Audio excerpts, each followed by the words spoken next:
여러분 안녕하십니까? 포항 MBC 뉴스입니다.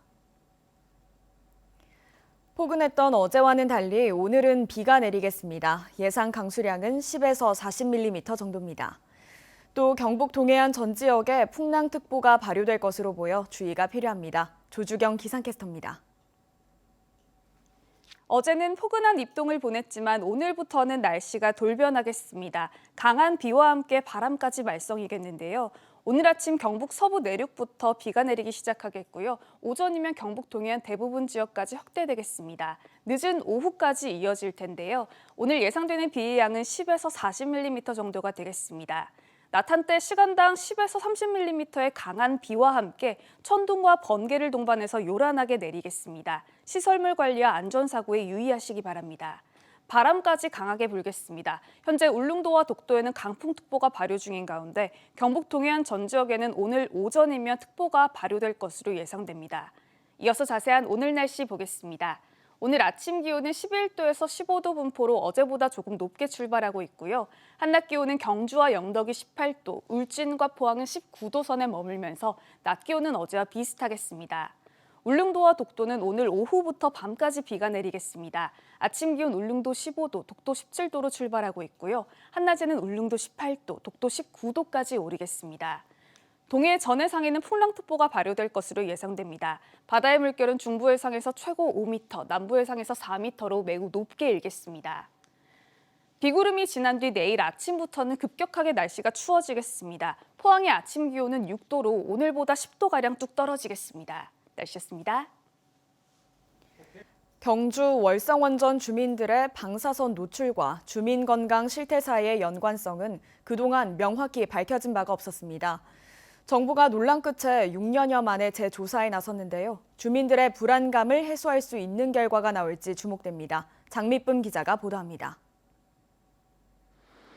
국내 다른 원전보다 더 많은 삼중수소를 배출하는 것으로 알려진 경주 월성원전. 인근 주민들은 지속적인 방사성 물질 피폭으로 건강이 위협받는다며 이주 대책을 요구해왔지만 인정받지 못하고 있습니다. 그 방사능이 기준치 미달이라는 거예요. 사람의 몸속에 방사능이 어떻게 기준치를 정해놨는지 내 몸속에 있는 삼중수소를 어떻게 증명할 길이 없더라고요. 지난 1991년 정부가 원전 인근 주민 3만여 명을 추적 조사한 결과 방사선과 암 발병 간의 연관성은 확인되지 않았습니다. 그런데 이 조사에 대해 이미 이주했거나 암이 발생한 고령층을 제외해 대표성이 떨어진다는 지적이 잇따라 나와 논란이 됐습니다. 방사능에 민감한 18세 미만이 다 빠져 있었고 이미 암 발생이 진행된 사람도 있을 수 있는데 그 사람들도 빼버리니까 결국 모집단이 편향된 걸로 의심이 간다. 결국 2015년 원자력안전위원회가 후속 연구를 실시했는데 이전 조사와는 달리 젊은 연령층일수록 방사선 관련암이 유의하게 증가한 것으로 나타나 재조사 목소리가 커졌습니다. 이후 무려 6년여 만에 환경부가 원전 인근 주민 건강에 대한 정부 차원의 재조사를 결정하고 최근 입찰 용역을 냈습니다. 환경부는 주민들의 방사선 노출 정도를 직접 조사하고 국민건강보험과 암 등록 자료 등을 토대로 체계적인 조사에 나서겠다고 밝혔습니다. 이번 조사에 대해 환경단체는 원전 반경에 따른 방사선의 건강 영향이 구체적으로 규명돼야 한다며 실효성 있는 조사를 촉구했습니다. 양라면 전체를 하나의 섹터로 해갖고 평균 내버리고 뭐 시내권하고 비교해버리고 별 뭐 유의미한 차이가 크게 없더라. 뭐 기준치하다 이게 다거든요. 모든 자료들이. 데이터를 쓸 수 있는 자료가 하나도 없어요. 궁극적으로 이번 조사가 주민 입장에서 방사선 피폭에 대한 불안감을 해소할 수 있도록 이루어져야 한다는 목소리도 나옵니다. 지역 주민들의 요청의 내용을 최대한 수용해서 결국은 피해 지역의 주민들의 의견이 반영되는 조사 이런 게 된 적이 없기 때문에 그거를 수용해드리는 의미가 일단 제가 보기에 제일 큰 거고요. 6년 만에 시행되는 이번 조사로 그동안 큰 논란거리였던 저선량 방사능과 건강 사이의 상관관계가 규명될 수 있을지 주목됩니다. MBC 뉴스 장미쁨입니다. 주말 동안 포항에서 코로나19 확진자가 6명이 발생해 누적 확진자는 1,434명으로 늘었습니다. 신규 확진자 가운데 3명은 기존 확진자의 가족 등 밀접 접촉자이고 나머지 3명은 감염 경로를 파악 중입니다. 한편 경주에서는 10명의 확진자가 발생했는데 대다수가 외국인 확진자들로 기존 확진자와 접촉해 감염된 것으로 추정됩니다. 어제 포항 스틸야드에서 열린 K리그1 2021 36라운드 경기에서 포항 스틸러스가 광주 FC에 1대2로 졌습니다. 포항은 전반 47분과 후반 2분 광주에게 골을 내준 뒤 추격에 나섰지만 후반 42분 강상우가 한 골을 만회하는 데 그쳐 광주전 통산 첫 패배를 당했습니다. 이로써 포항은 12승 9무 15패로 승점 45점에 머물렀습니다. 흰 쌀과 누에 그리고 흰 분이 가득한 곶감으로 상주는 옛부터 300의 고장으로 불려왔습니다. 그중에서도 곶감은 지금부터 말리는 작업이 시작돼 집집마다 속살을 드러낸 주황빛 감이 주렁주렁 매달려 있는데요. 상주 곶감은 이달 말 반건시를 시작으로 12월부터 본격 출시됩니다. 이호영 기자가 전합니다. 상주시 냉림동 한 곶감 생산 농가. 대규모 건조장에 껍질을 깎은 떫은 감이 천장부터 바닥까지 빼곡하게 매달렸습니다. 이곳 건조장의 감 개수는 45만 개.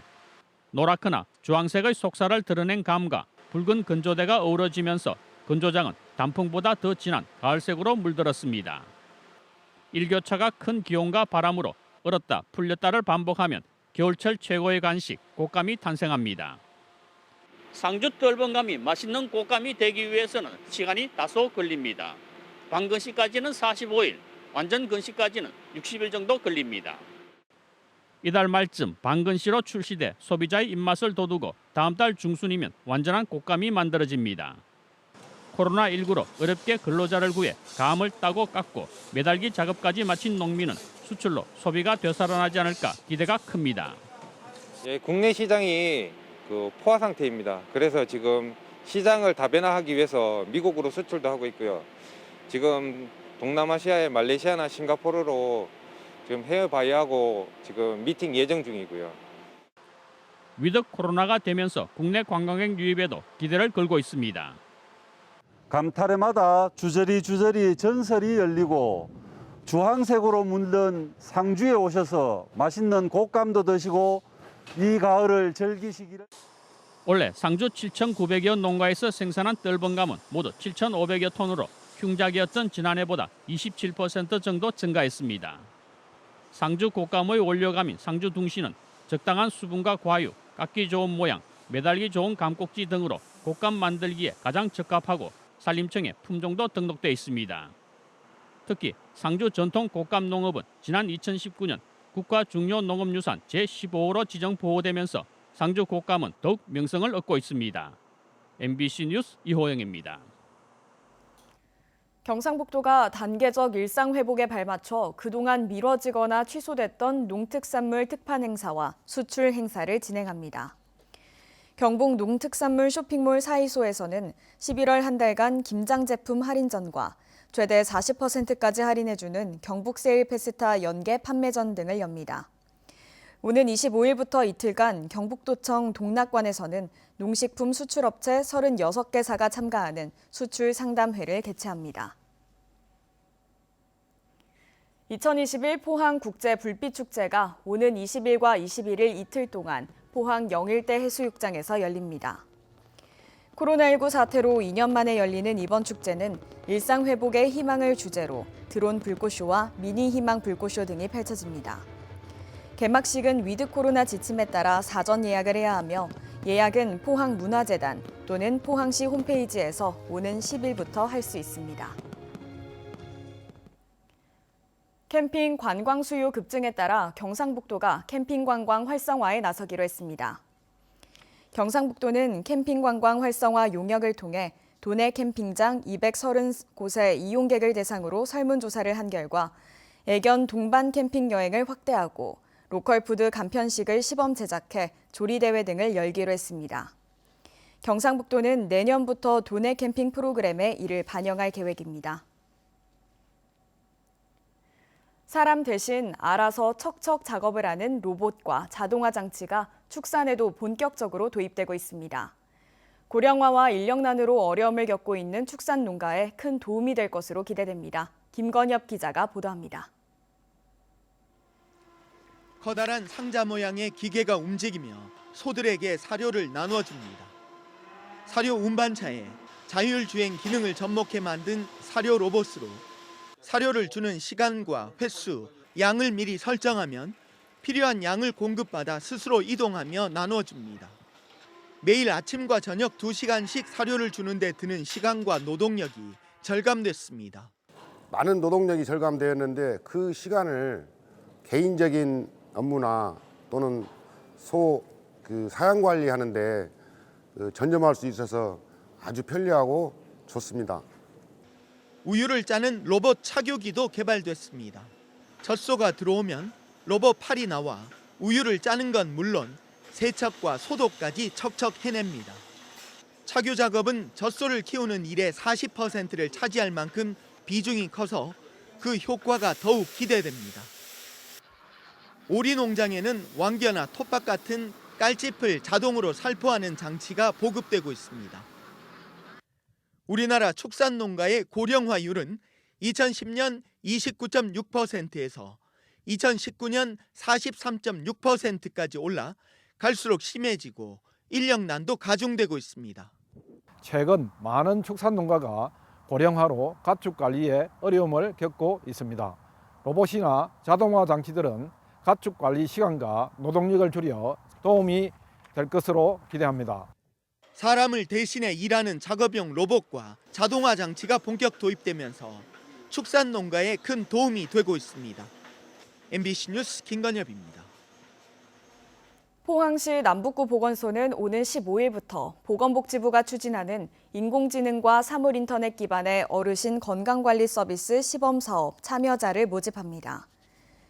이번 건강관리 서비스는 가정에 직접 방문하는 대면 방식의 기존 서비스와는 달리 스마트폰과 스마트 기기를 연동해 비대면으로 맞춤형 서비스를 제공하는 사업입니다. 모집 대상은 만성질환을 앓고 있거나 건강 개선이 필요한 만 60세 이상 어르신 중 스마트폰 소지자로 독거노인이나 고혈압, 당뇨병 질환자가 우선시됩니다. 경주시가 유네스코 세계문화유산인 양동마을과 연계한 산책로를 조성합니다. 경주시는 강동면 안개저수지 주변 11.5km 구간에 둘레길과 전망대, 쉼터 등으로 구성된 안개댐 둘레길을 만듭니다. 둘레길은 양동마을길과 독립운동가 이순구 선생의 이름을 딴 순구로 등으로 구성되며 오는 2023년 12월에 완공될 예정입니다. 영덕군은 가을과 봄철의 산불을 막기 위해 이달부터 내년 5월까지 산불 방지 특별 대책을 추진합니다. 영덕군은 군청과 10개 읍면동 지역에서 산불 방지 대책본부를 운영하고 초등 진화를 위한 화재 순찰을 강화합니다.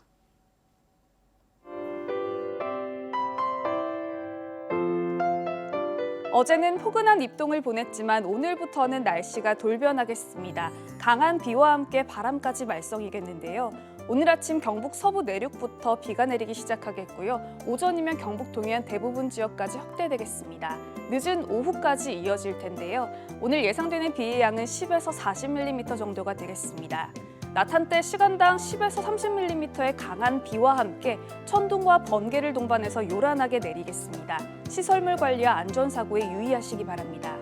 바람까지 강하게 불겠습니다. 현재 울릉도와 독도에는 강풍특보가 발효 중인 가운데 경북 동해안 전 지역에는 오늘 오전이면 특보가 발효될 것으로 예상됩니다. 이어서 자세한 오늘 날씨 보겠습니다.